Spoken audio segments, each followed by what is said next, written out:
The room looked like success had been poured into a glass and lifted to the light crystal chiming under chandeliers, while cameras clicked and people murmured our names as if we were one word. I stood a step off the stage so I wouldn't block the view, smiling the way wives are expected to smile when the spotlight belongs to their husbands. A woman in a red silk dress rose from the center table with a confidence that scratched at something quiet inside me, and the crowd tilted toward her as if pulled by a tide. I watched Ryan's profile go soft with pleasure, the practiced grin he wore whenever applause rippled. The woman's voice was satin and smoke, and I felt my throat tighten at the intimacy in her tone, the easy claim in her eyes. I lifted my glass because everyone else did, and the stem felt colder than it should have, almost like a warning pressed into my palm. In the shimmer of that moment, I knew the night would not end the way I had planned it. I knew the story I had polished for years was about to chip at the edges. Before I tell you how the first crack spread, tell me where you're listening from tonight, and if you've ever rebuilt your life from the ground up, your stories help more people than you know. And if you're here for slow, honest justice without shouting or cruelty, tap like and subscribe so you don't miss the next chapter. We get through these things together, one steady breath at a time.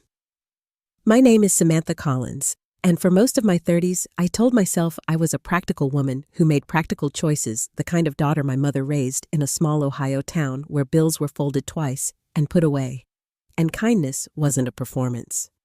When Mom died, she left me a careful cushion she called breathing room, and I carried those words like a talisman even after I moved to the city and married Ryan. We were 24 when we signed our first lease, the kind of apartment where you could watch the streetlights flicker through blinds and feel certain the future was waiting 2 floors down.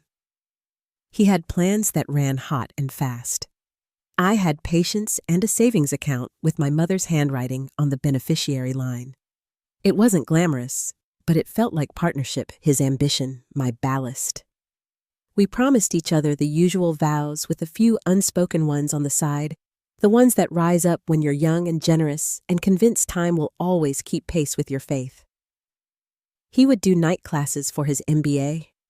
I would take on a heavier load at work until the tuition came due. He would chase the promotion ladder 2 rungs at a time. I would hold the ladder steady and nod whenever someone asked if we were thinking of kids. When Emma arrived, pink and fierce and hungry at 3 a.m, our world narrowed to soft blankets and bleary coffee and a future I could almost touch. The house came next, a modest 2-story with blue shutters and a maple out front that kept our summers shaded, paid for with what remained of my inheritance, and a mortgage we both signed with hopeful hands. There were years when our life moved like a reliable train schedule, daycare pickup lasagna, at 6 conference calls, whispering under closed doors. Saturdays at the park where Emma chased bubbles until her hair stuck to her forehead. We learned how to divide the chores and the holidays, how to be polite when we disagreed, how to present a tidy version of ourselves to neighbors who waved from driveways. Ryan started to wear better suits and speak in the clipped rhythm of people who measure their days in meetings, and I learned the art of waiting up without asking too many questions. On the good nights, he'd fall asleep with Emma on his chest, and I'd press my cheek to the warm curve of her back and think, this is worth the trade. Looking back, I can't say there was a single moment when the light changed. Only a slow dimming.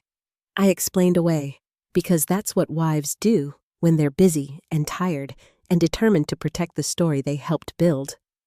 He guarded his phone like it was a second heartbeat and started shaving on weeknights, saying the gym's new protocol required it, and I told myself I was uncharitable to notice. A floral scent that didn't belong to me drifted through the car one Friday, and he laughed, said it must be air freshener from the valet. The truth has a patient step. It will take the long route through your life and still arrive exactly on time. I kept my head down and focused on Emma's spelling list, the grocery budget, the guest room I was painting in a pale, dignified blue for visitors we rarely had. If you lined up the photographs from those years, you would see what I now see.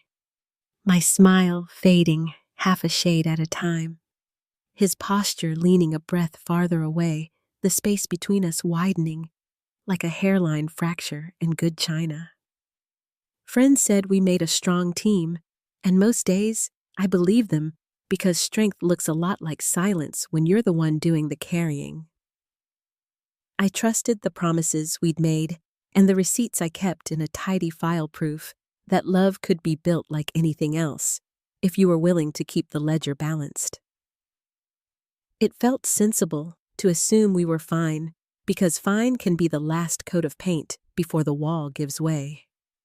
The night of the gala, when the red dress rose and the room pivoted like sunflowers, I understood that my life had begun to tilt long before the lights dimmed. The glass was still cold in my hand when I told myself to breathe, to remember who paid for the ground under our feet, to remember that dignity is a kind of armor you can learn to wear even when your knees shake. I touched the stem of my flute and stared at the line of his jaw, the one I used to trace with my finger in the dark, and I decided I would not go home the same woman who had walked in. What I didn't know, what none of them knew, was that the first proof would come from the smallest mouth in my house, delivered with the innocent brightness of a child who tells you everything because she hasn't yet learned to protect your heart. The first time I allowed myself to admit something was wrong, it wasn't because of late nights or a strange perfume clinging to his jacket. It was Emma's voice, high and innocent, floating from the kitchen table while she colored.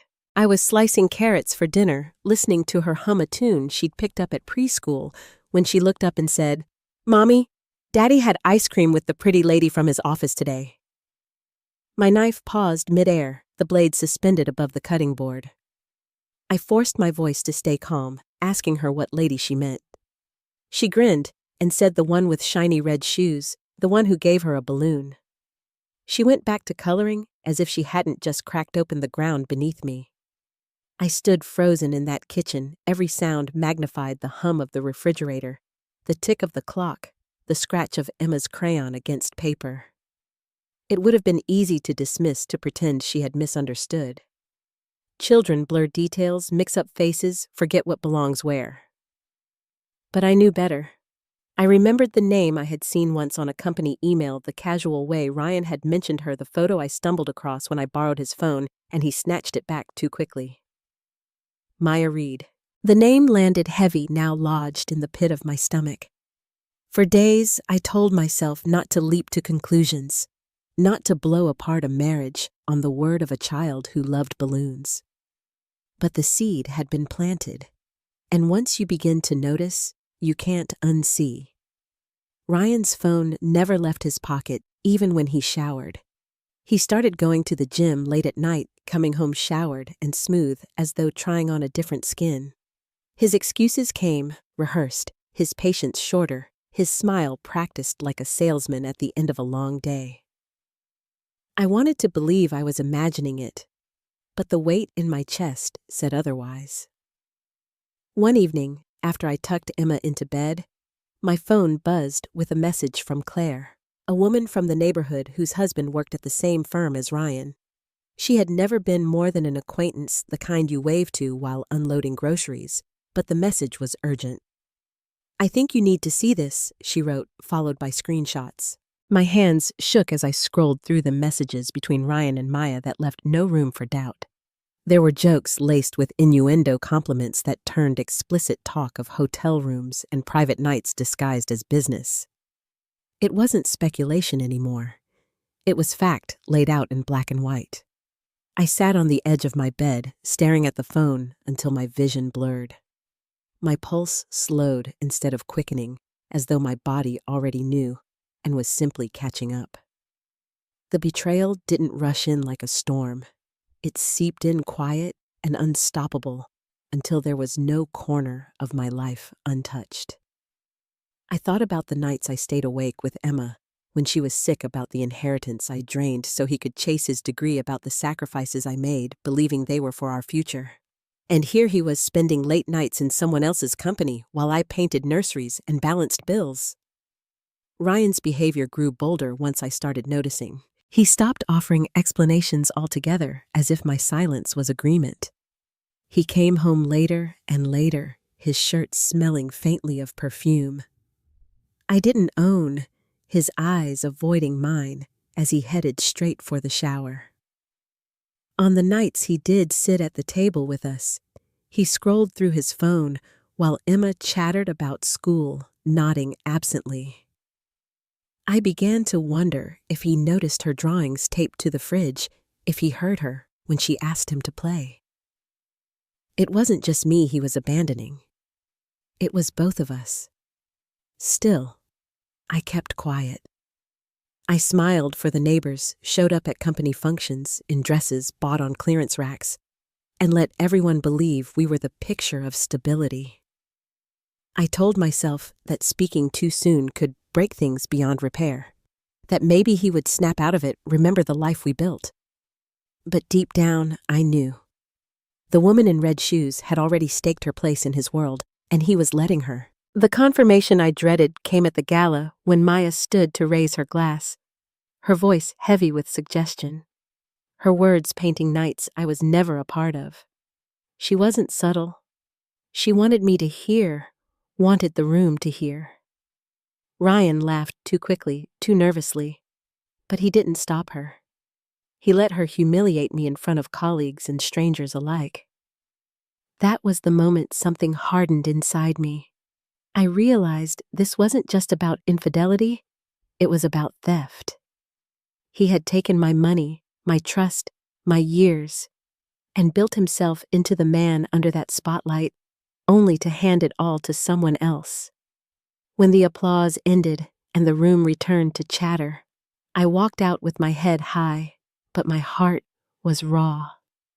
Outside the ballroom doors, the cool air hit my face, and I understood that the cracks in our marriage were not cracks anymore. They were fractures wide and deep, and I had a choice to make. I could keep patching them with silence, or I could step into the storm and let it all break. What I didn't know then was how quickly that storm would come, or how much strength I would find when I finally stopped trying to hold it all together. The night of the gala stayed with me like a bruise, the kind you keep brushing against no matter how carefully you move. I lay in bed at Lauren's guest room, staring at the ceiling, the glow from my phone flashing over and over with Ryan's name. Every vibration felt like a reminder that I had been pushed out of my own marriage in front of 200 people. The sting wasn't just in the betrayal. It was in the spectacle, the way he allowed someone else to define me before I could even open my mouth. I thought I would feel broken, but what surprised me was the calm that replaced the shaking. The tears never came, only a stillness that spread through me like a winter frost. I saw myself standing in that ballroom, my hand steady as I raised my glass, my voice carrying through the silence.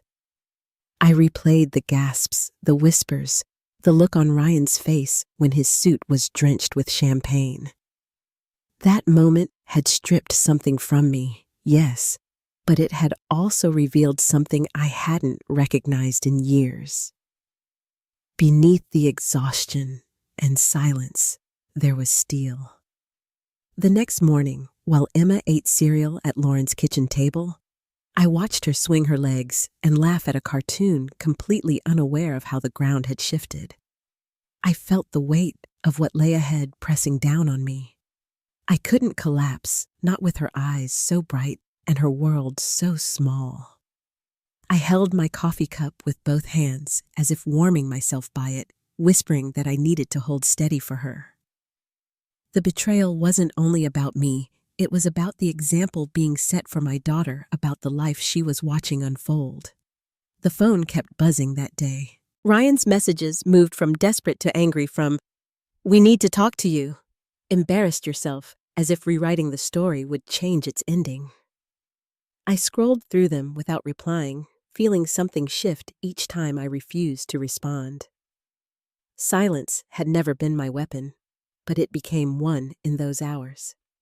Every unanswered call felt like a small reclamation of the voice I had buried in our marriage.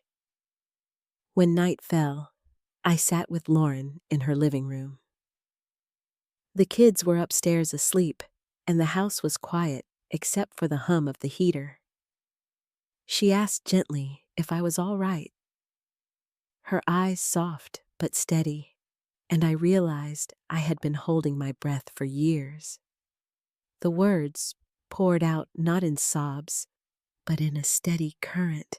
How I had given him my inheritance, how I had built our home, how I had stayed awake with Emma while he climbed ladders in boardrooms. Lauren listened, without interrupting, just nodding her hand, resting over mine. For the first time, I said out loud that I felt invisible, that I had been carrying a weight that was never shared. That night, I lay awake, Emma's soft breathing coming from the next room, and let myself admit what I had avoided for years. I wasn't paranoid. I wasn't overreacting.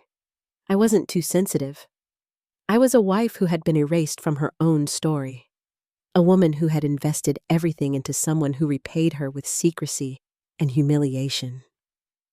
My silence had protected him, not me, and the realization hurt more than any text message or perfume stain ever could.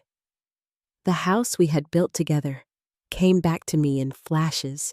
The nursery walls I painted while he claimed late-night dinners, the mortgage payments I tracked while he booked hotels under corporate expenses. Each memory was like a pin driven into me, sharp and undeniable. I thought of Emma growing up in a home where her mother stayed quiet, teaching her without words that betrayal was something to endure. The thought chilled me more than anything Ryan had done. I began to notice the small ways I had disappeared. The hobbies I stopped pursuing, the friends I stopped calling back, the laughter that had slipped from my life without me realizing. I remembered sitting across from Ryan at dinner, trying to tell him about a freelance project I had considered, only for him to wave it off, saying it wouldn't bring in enough to matter.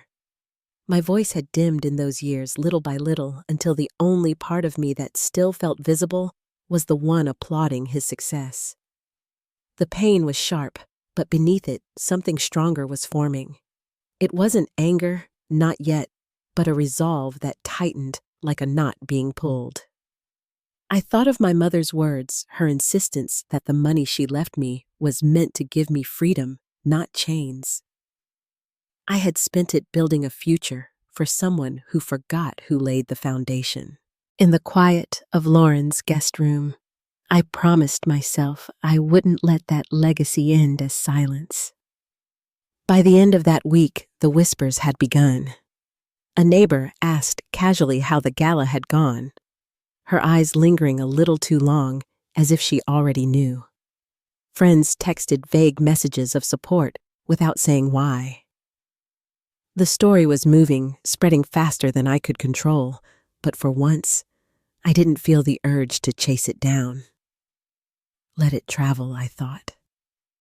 Let the world see what he tried to hide.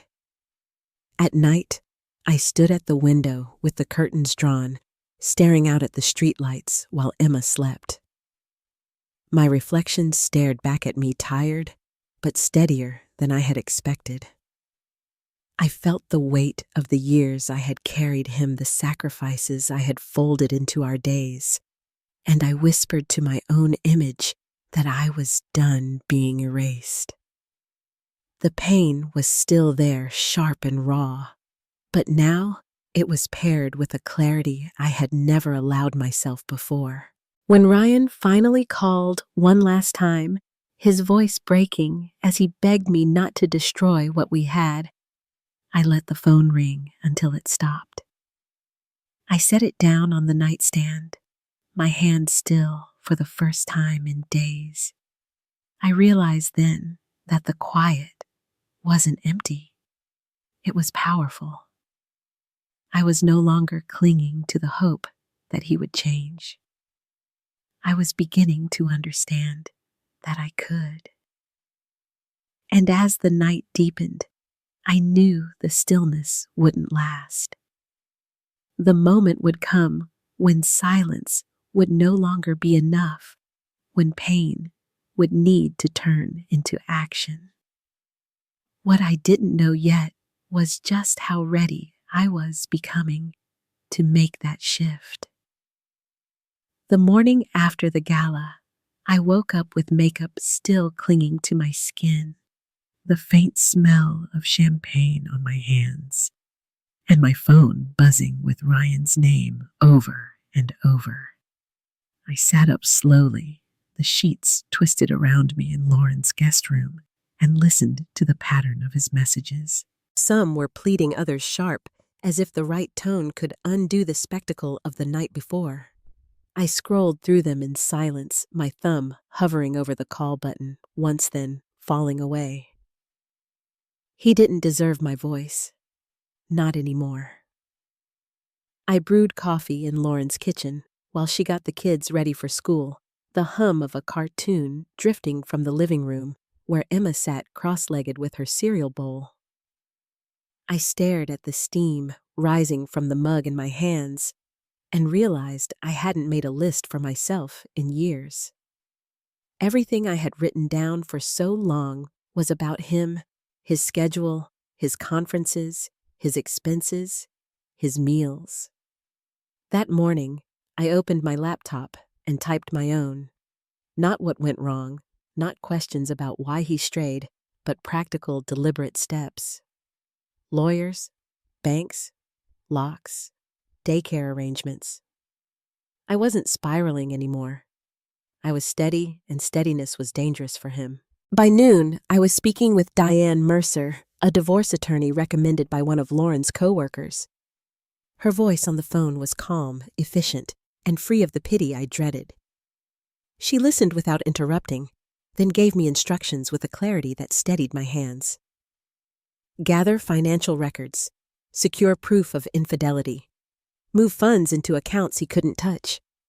We'll use his arrogance against him, she said, and the words rang like a promise. I wrote everything down the pen, pressing hard into the page, each line a step closer to freedom. That afternoon, I logged into our joint account. Ryan's carelessness played out in numbers on a screen, dinners billed as business hotel stays, disguised as conferences, jewelry purchases timed during nights. I was home alone with a sick child. My chest didn't burn the way I expected. Instead, I moved steadily, transferring what I had earned and what had always been mine into a separate account with my name only. When the screen confirmed the transfer, I leaned back in the chair and exhaled. It wasn't victory, but it was armor. By evening, I had called a locksmith. Lauren drove me back to the house while Emma chattered in the back seat about her day, her voice light against the heavy silence between us. When we pulled into the driveway, the locksmith was finishing the new locks. I stood at the foot of the steps, folder in hand, when Ryan's car pulled in behind us. His tie hung loose, his eyes bloodshot, his expression caught between disbelief and rage. "What the hell is this?" he demanded, striding toward the door. "Security!" I answered, my voice flat. He tried to push past me, but the locksmith blocked his way. "New locks," the man said, calmly, authorized by the homeowner. "I'm the homeowner," Ryan snapped, his voice carrying. I held up the folder with the deed, my name clear on the page. "No," I told him quietly. "You're a guest, one who just overstayed his welcome." His face flushed red, the veins in his neck tightening as he looked at me. "Sam, don't do this," he said, dropping his tone to something softer, almost pleading. "Think about Emma. Think about what this looks like." I stepped closer, close enough that he couldn't mistake my voice for weakness. "I am thinking about Emma. I'm thinking about the kind of man she sees as a role model, and I'd rather raise her alone than teach her lies are normal." For the first time, he had no words. His jaw clenched, his hands fisted at his sides, but his voice faltered. I closed the folder, turned, and walked inside without waiting for his response. Behind me, I heard him curse and kick at the steps, his voice calling my name like it still held weight. It didn't. Not anymore. That night, Emma slept upstairs in her own bed while I sat with Lauren on the couch, a cup of tea warming my hands. My body felt drained, but my mind was sharp, as if something had finally clicked into place. I wasn't the woman who stood smiling in the shadows at the gala waiting to be acknowledged. I was someone else now, someone deliberate, someone who would never again be erased by another person's choices. The quiet in the house felt different. It wasn't the silence of loneliness or loss. It was a silence of space, reclaimed, a silence that told me I had begun. I knew Ryan would come back angrier and more desperate, but for the first time, I didn't dread it. I was no longer a wife waiting for explanations. I was a strategist preparing for the next move. The road ahead would not be smooth. I could already feel the weight of the battles to come, courts, family, whispers, friends caught in the middle. But sitting there with the tea cooling in my hands, I understood that my turning point had already arrived. Ryan thought the gala marked the peak of his career. He didn't realize it was also the night he lost control of me. And as I turned off the lights climbing the stairs to check on Emma, I knew something with absolute certainty. The woman he underestimated was gone. In her place was someone who would not stop until the truth was no longer his to twist. The morning after I changed the locks, sunlight streamed through the kitchen blinds like a spotlight on a stage I hadn't asked to step onto. My phone buzzed steadily with messages I didn't answer, some from Ryan, some from numbers I barely recognized. By 9, the first whispers of the gala were circulating online. Friends sent links without comment, short clips, where my glass flashed in the air before I hurled its contents across Ryan's suit. I watched once just long enough to see the laughter and gasps from strangers, then set my phone face down. The image of him blinking through champagne wasn't revenge. It was simply the beginning. By noon, the ripple had already reached his office. His executive assistant left a frazzled voicemail on our home line, her voice catching as she mentioned charges on the corporate card and a request from accounting for immediate reconciliation. I didn't need to push that fire along. Ryan had done it himself. The joint account transfers and my lawyer's freeze orders would tangle perfectly with the mess he left behind. I poured myself another cup of coffee, steadying my breath. Public ruin was inevitable, and inevitability was the sweetest form of justice. Word spread quickly in our neighborhood, too. At the grocery store, I caught 2 women from down the street whispering near the produce section, their eyes darting toward me and then away. When I turned down the cereal aisle, one of them muttered something about that gala video. I kept walking my cart, rolling steady. Emma perched on the seat, singing softly to herself. Let them whisper. Every story they told meant less control for him. Maya's name surfaced soon after. Through a friend of a friend, I learned she'd been called into HR for what they described as a routine meeting. In the corporate world, routine was rarely routine. By the end of the week, she had been suspended, her bright smile gone from the lobby. Former allies avoided her in hallways, and I heard that one woman who once laughed loudest at her jokes now offered only curt nods. Collateral damage was inevitable. She had chosen her role in this play. At home, Emma's teacher pulled me aside at pickup, her face gentle but searching. She's been asking about her daddy, she said quietly. Is everything all right? I bent down to adjust Emma's backpack strap and nodded, my voice even. She's safe. That's what matters. The teacher touched my arm in a brief gesture of understanding, and I carried Emma to the car, her small hand clutching mine. Protecting her from the spectacle had become my guiding line, sharper than anger and steadier than fear. That evening, Ryan arrived with a lawyer I didn't recognize and a phone held up by someone clearly recording. He banged on the new door until Lauren opened it, her eyes cold and her arms crossed. He demanded to come in to see Emma to talk. Lauren stood firm. She isn't here, and you need to leave. His voice cracked between anger and pleading, growing louder as neighbors gathered at the edges of the yard. Someone pulled out their phone recording the scene as he insisted I was unstable, that the gala was just stress. I watched from upstairs, Emma asleep in her bed, while the locksmith explained calmly from the porch that the locks were changed legally. Ryan's face shifted from fury to panic, his eyes darting toward the camera as though someone would rescue his narrative. No one did.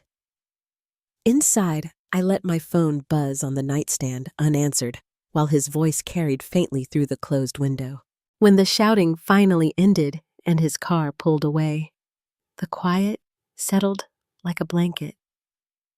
It was my quiet, not his, and I intended to keep it. That night, I tucked Emma in and smoothed her hair, whispering promises I intended to keep. Promises of stability, of safety, of mornings where her mother's eyes weren't swollen from crying.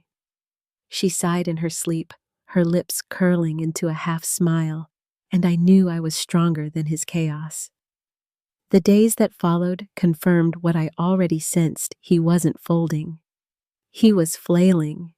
Mutual friends relayed that he told anyone who would listen I had suffered a breakdown, that the gala had been my outburst, that his late nights were harmless. But stories like his don't hold weight in the digital age. The clip of my toast spread like wildfire, carried further by women who saw themselves in my words. Even without me speaking again, the narrative belonged to me now. His silence, once a shield, had become evidence. When Margaret, his sister, invited me to her birthday dinner, I hesitated. She texted, "You're still family. He doesn't get to erase you." The restaurant was upscale, all polished wood, and waiters who glided instead of walked. I arrived 10 minutes late, deliberately, and felt the air change as I entered. Heads turned, conversations dipped, and Ryan's jaw slackened when he saw me. Maya sat beside him, her smile faltering into stiffness as I slid into the empty chair across from them.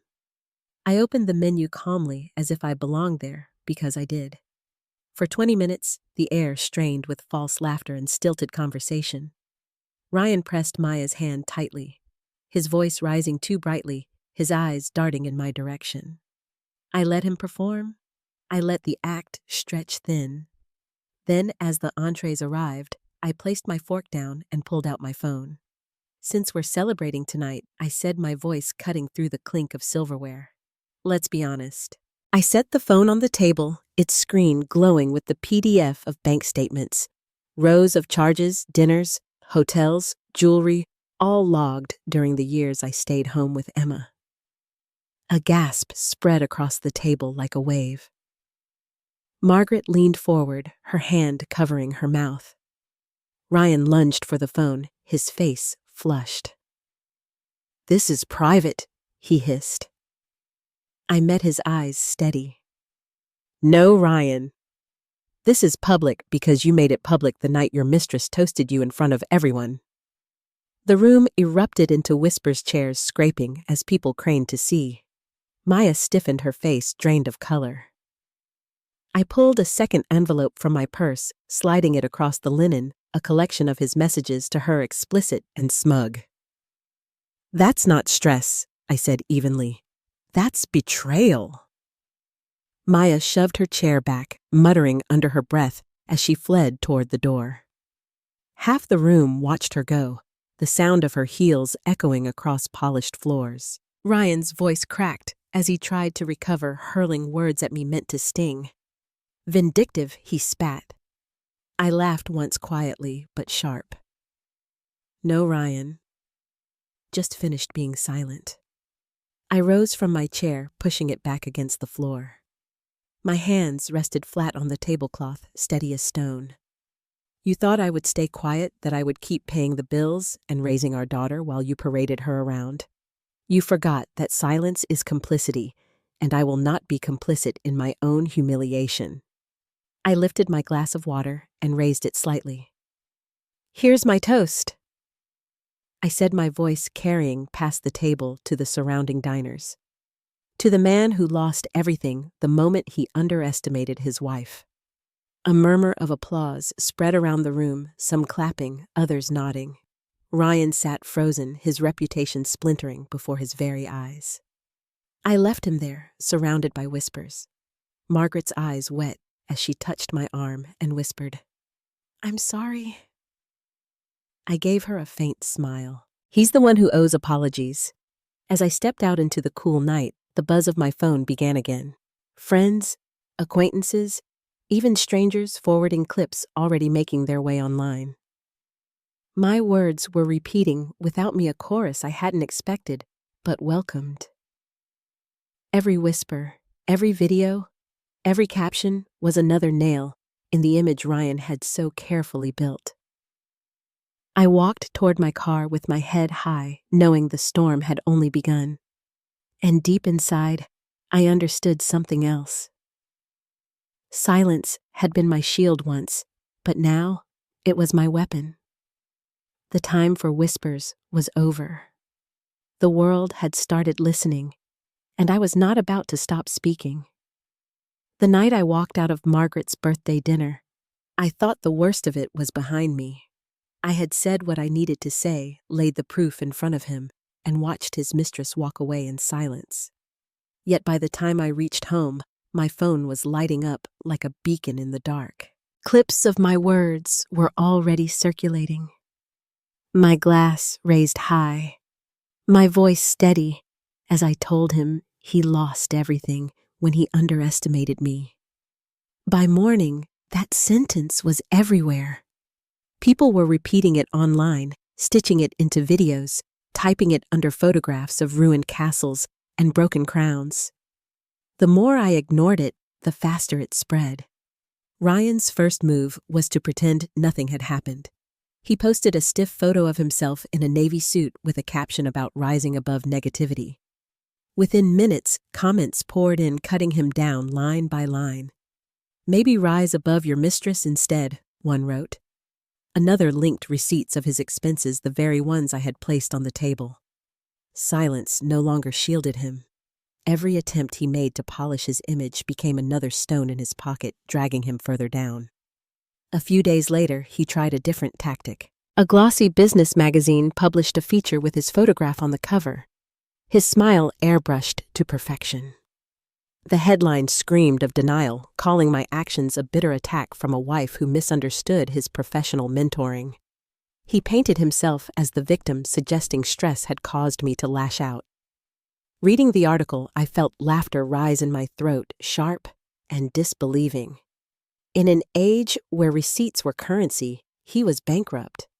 By the time I closed the magazine, the internet had already dismantled his claims, women flooding comment sections with their own stories of gaslighting men, pointing out his tone-deaf deflections. The cracks widened when Maya's words leaked. She had written in what she thought was a private group chat, mocking me as clueless, bragging about their nights, admitting she believed he would leave me sooner. Screenshots surfaced and spread like wildfire, leaving her defenseless. Her accounts went silent within hours, her profile stripped bare, her name becoming shorthand for betrayal in professional circles. I didn't need to lift a finger. She had destroyed her own reputation. Ryan grew desperate. One night, long after Emma was asleep, a notification popped up on my phone. He had gone live from his car. His face filled the screen, eyes red, voice shaky, as he rambled about stress, about betrayal, cutting both ways, about being set up to fail. He tried to make his voice tremble in the right places, hoping to seem human, but the internet is merciless. By morning, clips of him weeping behind the steering wheel were everywhere, captioned with words that mocked rather than sympathized. My lawyer, Diane, called me the next day. "He just destroyed his own credibility," she said, her voice brisk. "No judge will take him seriously now." Meanwhile, my silence only sharpened the contrast. I gave no interviews, no public statements. I went about my days quietly, dropping Emma at preschool, making her favorite pancakes on Saturdays, walking through grocery aisles with my head high. Friends sent texts saying I was winning without trying, But I wasn't winning. I was preparing. Every stumble he made, every failed attempt to control the narrative, became another brick in the wall I was building between us. Then came the announcement from his company. It wasn't public at first, but leaks always find their way out. The board was reviewing his conduct, both financial and personal. The promotion that was supposed to crown his career was suddenly under evaluation. I pictured him pacing in his rented condo, reading emails that once brought him power and now delivered suspicion. For years, he had relied on appearances to shield him. Now, appearance had become evidence. At home, the chaos felt distant, like thunder rolling miles away.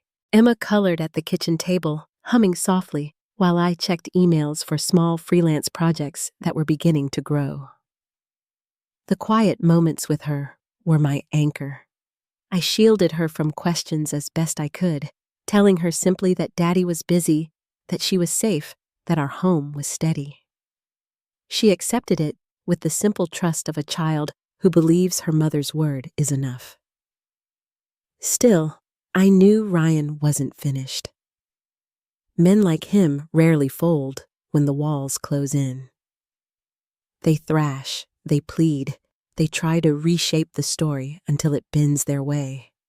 But the difference now was that his voice no longer mattered. The world had chosen its side, and this time it wasn't his.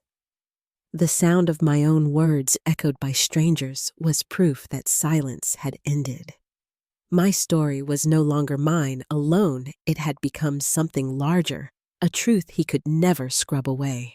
And as I lay in bed that night, listening to the soft rhythm of Emma's breathing, I understood something with absolute clarity. His downfall was no longer a possibility. It was a process already in motion, steady and unstoppable.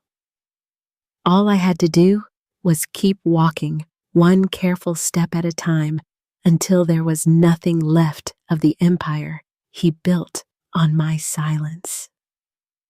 The courtroom smelled faintly of polished wood and coffee, a space designed to strip pretense and leave only facts behind. Diane sat beside me, her binder stacked so high, the bailiff raised his eyebrows when she carried them in. Each tab, each page, each receipt was evidence of years I could never get back. Across the aisle, Ryan walked in wearing a tailored suit that seemed to sag under its own weight.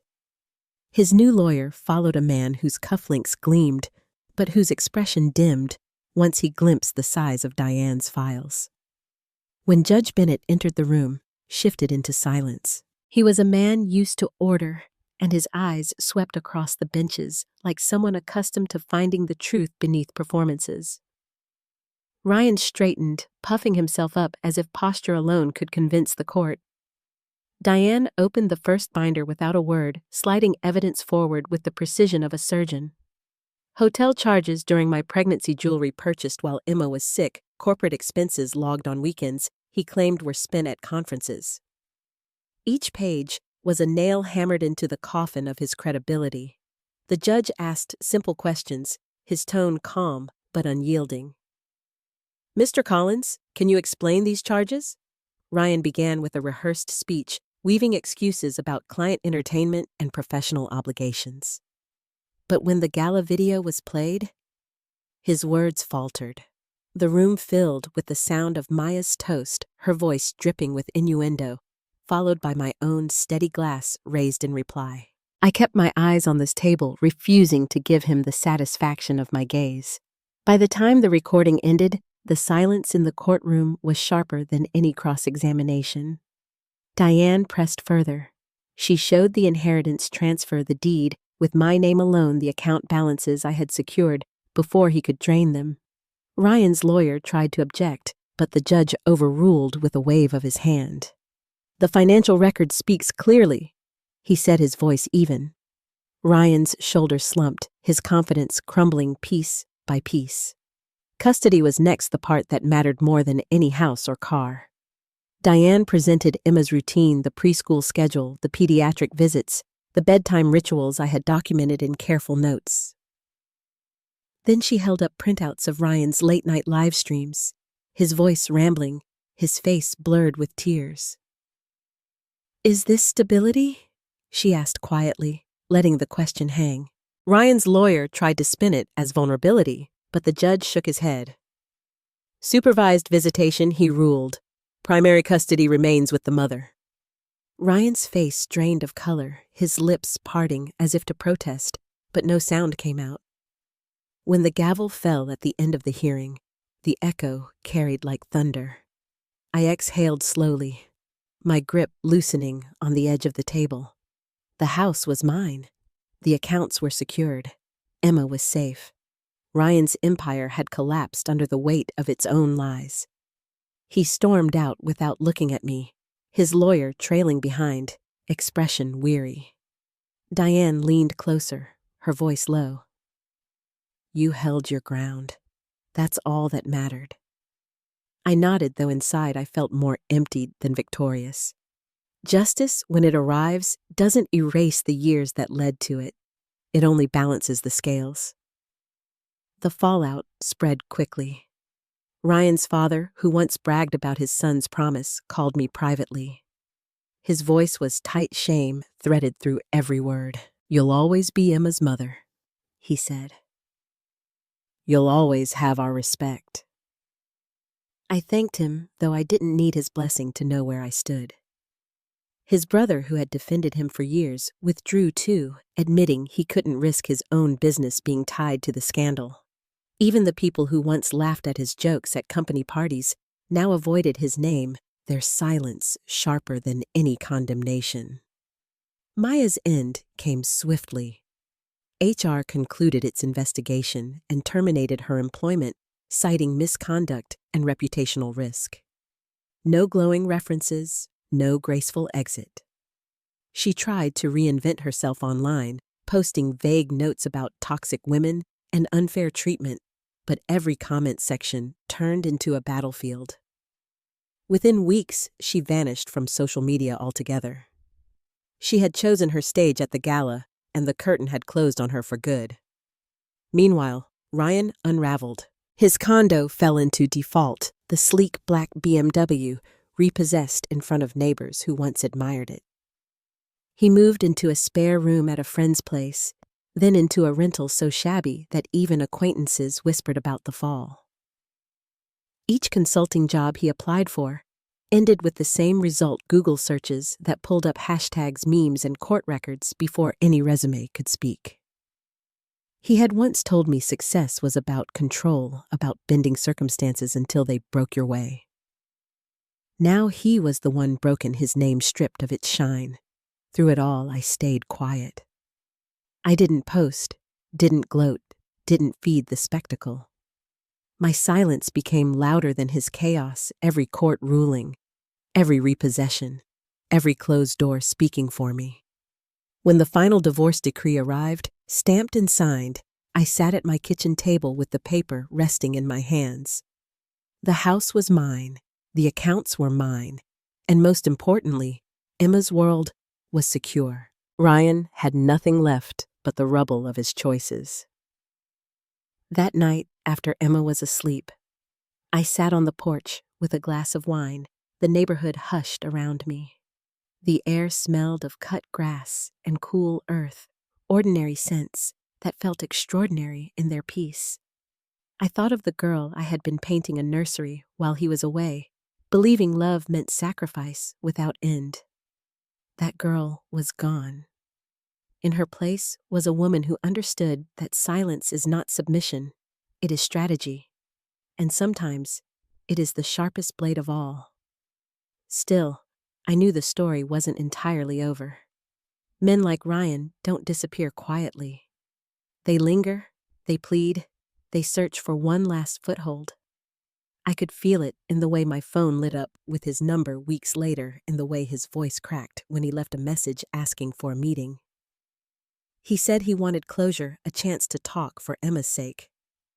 For a moment, I considered ignoring it, but part of me knew that to close this chapter fully, I would need to look him in the eye one last time. And so, with the decree still fresh in its envelope on my desk, I agreed to meet. Not to reconcile, not to reopen wounds, but to see the man who had once held everything in his hands, now left with nothing but the echo of his own downfall.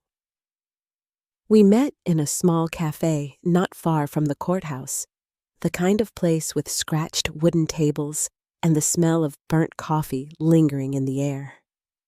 I arrived first, sitting by the window with a cup I didn't touch. When Ryan walked in, I almost didn't recognize him. The crisp lines of his suits were gone, replaced by a wrinkled shirt that looked slept in his shoulders, bent his eyes dull with exhaustion. He sat across from me with a heaviness I had never seen before, and for a moment I felt the ghost of the man I once loved flicker through the wreck. He started with apologies, his words stumbling over each other, but they sounded thin, as if even he no longer believed them. He spoke of fear of wanting control of how Maya had made him feel powerful when he felt small. His hands shook as he reached across the table, but I didn't move to meet them. I listened steady until he trailed off into silence. Then I told him what I had come to understand, that he hadn't just betrayed me, he had burned through everything we built, and I would not be the one to sweep up the ashes. When I stood to leave, he looked up at me with tears filling his eyes, whispering that he didn't know who he was without me. I placed my bag over my shoulder and told him gently that it was time he found out. Then I walked out of that cafe into the cool afternoon light, and for the first time in years, the weight I carried slipped from my shoulders. A year later, laughter fills my kitchen, where silence once lived. Emma sits on the counter, dipping strawberries into melted chocolate, her cheeks sticky and pink as she tells me stories about her friends at school. The walls are painted in colors I chose soft and forgiving, not the shades he once insisted upon. At night, she falls asleep without tears, and I rest knowing she is safe. Her world no longer fractured by secrets she can't understand. Work has taken on a new shape too. The savings I once funneled into Ryan's ambitions now fuel my own. I built a small consultancy, quiet at first, then busier as word spread.